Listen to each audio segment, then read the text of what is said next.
C'est super intéressant ce que tu dis et tu as dit que tu as lu plusieurs livres de vente et là je vois que tu as ramené des livres avec toi. Est-ce Ouais, que tu veux qu'on en parle maintenant ou plus tard? on en parle comme tu veux. Moi, tout le temps, je lis tous les jours. Je lis 1 à 3 livres par mois. Ouais.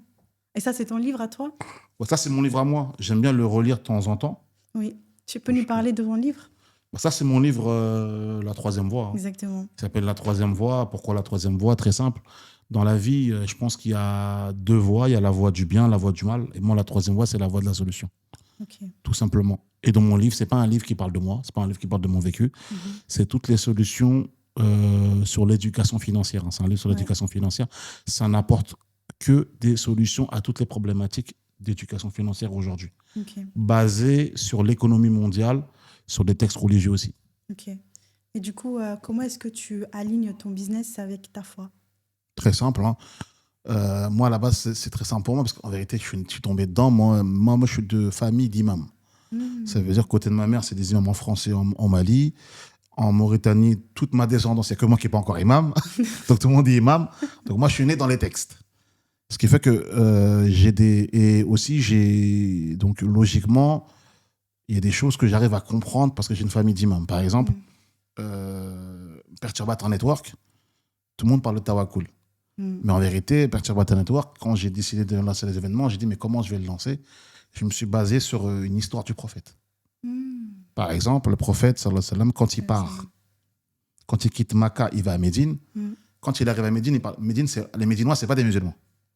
Quand il arrive là-bas, qu'est-ce qu'il fait? La première chose, quand il arrive à Médine, il y a 3 problématiques à Médine.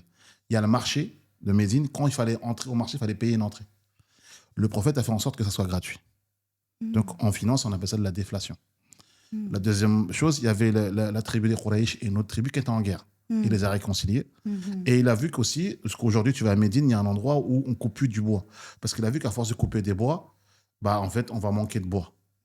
Et donc moi, quand j'ai vu, ça c'est un homme du Koweït que j'avais rencontré qui m'a raconté cette histoire-là, et il m'a expliqué que la contribution.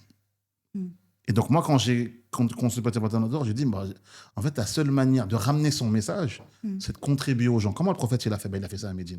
Donc moi, quand je fais un événement, je fais le moins cher possible. Manger, nanana. Donc je fais ce qu'il a fait au marché. Donc ça, c'est la première chose.